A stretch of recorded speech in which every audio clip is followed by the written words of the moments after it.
The night was heavy with silence, but James could not sleep. He stood by the window of his grand apartment, looking out at the city lights, his heart restless. Once, those lights had filled him with pride, a symbol of everything his family had built. Tonight, however, they reminded him of chains. Inside his chest burned a secret that could no longer be hidden. Tu Diep, the gentle woman who had captured his heart, was carrying their child.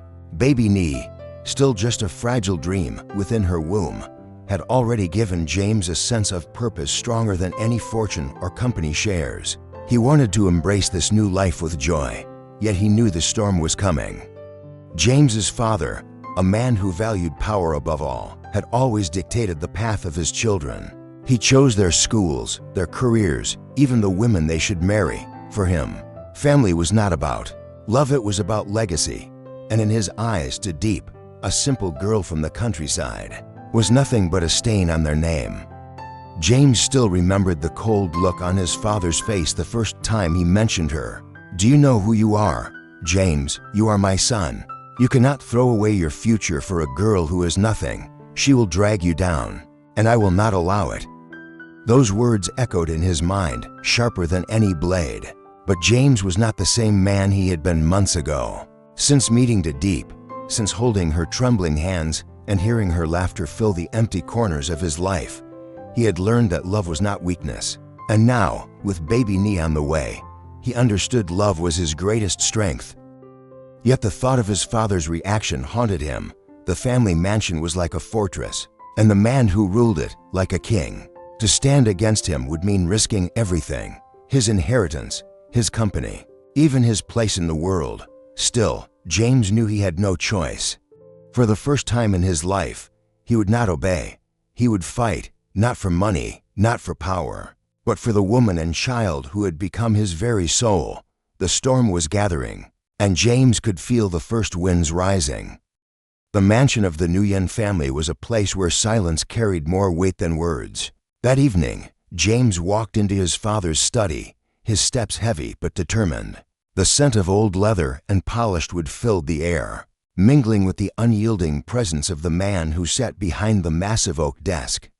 His father, Mr. Nguyen, looked up from a stack of documents, his eyes, sharp and cold, immediately fixed on his son. "You look troubled," he said in a low, commanding tone. "Sit. We have much to discuss." James did not sit. He stood tall, his hands clenched at his sides. "Father," he began, his voice steady though his chest tightened, "I have something to tell you. Tu Diep, she is carrying my child. I intend to protect her, and I intend to protect baby Nee, no matter what." The silence that followed was suffocating. Nguyen's jaw tightened, his eyes narrowing with fury. He rose slowly from his chair, each movement radiating power and disdain. "A child? With her," his voice grew sharp, like thunder cracking through the room. "Have you lost your mind, James? That girl is beneath us. Do you realize what you are throwing away? Your future, this family's reputation, the empire I built with my own blood." "I don't care about reputation," James cut in, his voice stronger now, almost trembling with passion. "I care about love. I care about family. I care about protecting them. Tu Diep is not beneath me, Father. She is the woman I love, and baby Nee is my child, my blood, my future." The elder Nguyen's face darkened, his rage trembling beneath the surface. "Love," he spat. "Love does not build empires. Love is weakness. You think she will stand beside you when the world crumbles. She will abandon you the moment you have nothing left. Mark my words, James, if you choose her, you are no longer my son." The words sliced through the air like a blade. For a moment, James felt the weight of his entire life pressing against him: the inheritance, the company, the endless expectations. Yet when he closed his eyes, he saw Tu Diep's soft smile, her hands resting protectively over her belly, the life they had created together. And in that image, he found his answer. "I would rather lose your empire," James whispered, his voice raw but unwavering, "than lose them. If standing by Tu Diep and our child means standing against you, then so be it. I will not turn away." The thunder of his father's fist against the desk shook the room. Then prepare yourself, James, Mr. Nguyen growled. You have declared war on your own blood. But James did not flinch. The storm had begun, and he was ready to face it. The storm did not stay confined within the walls of the Nguyen mansion. It spread, quietly at first, like a shadow creeping into every corner of James's life. The boardroom whispers grew louder. Business partners grew restless, and soon, James realized the opposition he faced was not only from his father, but from forces that reached back into the past. Late one night, James was in his office, the city lights glimmering through the glass walls, when Tune, his most trusted assistant, entered with a file. His face was grave. James, there's something you must see, Tune said softly, placing the folder on the desk. Inside were documents, old contracts, and land deeds yellowed with time, but damning in their clarity. James's chest tightened as he scanned the papers. His father's name appeared again and again, linked to a land acquisition decades ago, land that had once belonged to another family. A chill passed through James when Tune spoke the name. The land was taken from John's family. This is the reason behind his hatred, his schemes against your company. It wasn't just business, James. It was revenge for a past your father never admitted. James leaned back in his chair, the weight of betrayal crashing over him. He thought of John, the man who had sabotaged his projects, who had pulled investors away, who had sworn to see him ruined. For so long, James had seen John as nothing more than a ruthless rival. Now, the pieces fell together. John's vengeance was not blind ambition. It was born from wounds carved by his own bloodline. When James confronted his father the next day, the old man did not deny it. His eyes were proud, defiant, unrepentant. I did what was necessary, Mr. Nguyen said coldly. Weak men lose their land. Strong men take it. That is the way of this world. Do not let guilt blind you. James, we survived because of choices I made. But at what cost? James's voice trembled with anger. You destroyed another family. You created an enemy who will never stop until he takes everything from us. And now, because of your greed, Tu Diep and our child are in danger. His father's expression hardened, lines of power etched deep across his face. If you cannot protect them, then they do not deserve to stand beside you. Remember this, James, sentiment is for the weak. James felt the distance between them widen into a canyon that could never be crossed. The man who had raised him, who had once been his model of strength, now stood revealed as the architect of a curse that haunted them all. When he returned to Tu Diep that night, she saw the storm in his eyes. Without a word, she reached for his hand and placed it gently over her belly. No matter what the world says, she whispered, Baby Ni will know love. You are not your father, James. For the first time in days, his breath came easier. Yet in his heart, he knew the truth. The past had been unleashed, and John would not rest until the sins of the father were avenged. The war was no longer only between father and son. It was a battle against history itself. James left the mansion that night with nothing but the clothes on his back and the fire in his heart.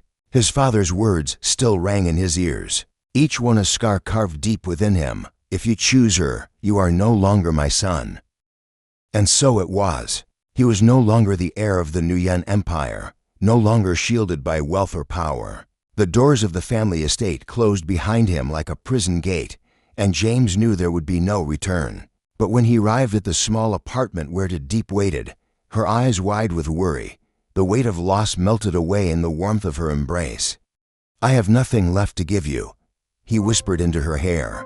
No company, no inheritance, no future promised by my father. All I have is you, and our child. Tu Diep pulled back, her gaze steady, her hands pressing his face gently. That is all I ever wanted, James. Not your father's empire, not the glitter of wealth. Just you and the love that holds us together. Baby Ni will not need castles, only a home filled with love. Those words became his anchor, but the world was not kind.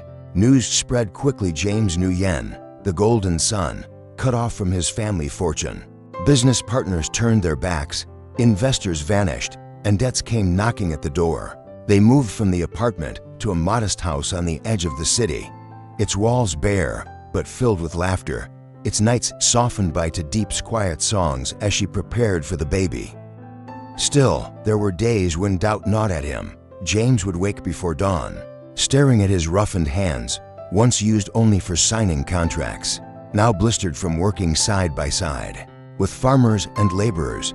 He wondered if Tu Diep regretted choosing him, if the sparkle in her eyes ever dimmed when she remembered the life he could have given her.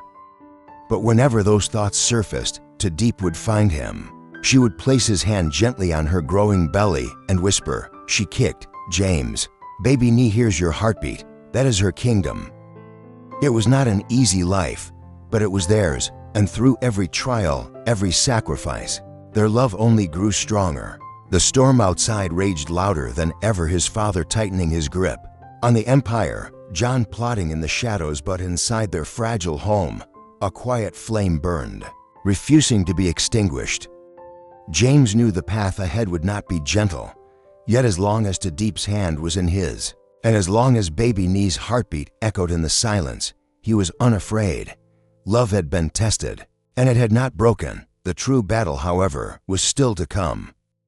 The day of reckoning came with rain. Thunder rolled across the sky as if the heavens themselves were bearing witness to a clash that had been building for years. James stood at the gates of the Nguyen estate once more, no longer as a son returning home, but as a man ready to face the shadow of his past. Inside, the great hall was exactly as he remembered: cold marble floors, portraits of ancestors staring down in silent judgment. At the far end, Mr. Nguyen waited, standing tall, a king guarding his throne, his eyes locked onto James, sharp and unyielding. "You dare return?" Here, his father's voice thundered. "After betraying this family, after choosing that woman and her child over your own blood?" James did not flinch. His soaked clothes clung to his frame, but his resolve burned hotter than ever. "I did not betray this family, Father. You betrayed me. You betrayed all of us when you chose greed over honor, when you created enemies that now threaten everything we once stood for." His father's face twisted with rage. "Do not speak to me of honor. Everything you have ever had came from my hand. Without me, you are nothing." "No," James said firmly, his voice echoing through the chamber. "Without you, I have found myself. Without you, I have found love. Tu Diep and baby Nee, they are my family now, and I will protect them, even if it means standing against the empire you built." The elder Nguyen stepped closer, his presence still formidable, his words cutting like steel. "If you walk this path, you walk it alone. You will never set foot in this house again. You will never inherit my name, my fortune, or my power." James met his gaze, unshaken. "I do not need your fortune. I do not need your name. My power lies in love, in the family I choose to build with my own hands. You can strip me of everything, Father, but you cannot strip me of them." The silence that followed was deafening, broken only by the storm outside.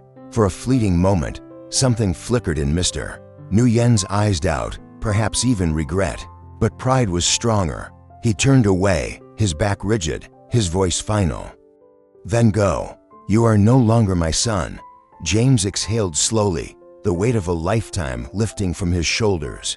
He turned, walking away from the mansion that had once defined him, each step a declaration of freedom. Outside, the rain poured over him, but he felt no cold, for in the distance, he could already see Tu Diep waiting, her umbrella trembling in the storm, her smile breaking through the darkness. He ran to her, pulling her close, his arms wrapping around both her and the life they carried. "It's over," he whispered into her hair. "I am no longer my father's son. I am yours. I am Nee's. And together, we will build something greater than his empire, something built on love." The storm raged on, but within James's heart, a new dawn was rising. He had faced the fury of his blood, and he had chosen his own path, a path of love, sacrifice, and hope. And though the world might never forgive, baby Nee would grow up knowing this truth. Her father had fought the storm and won.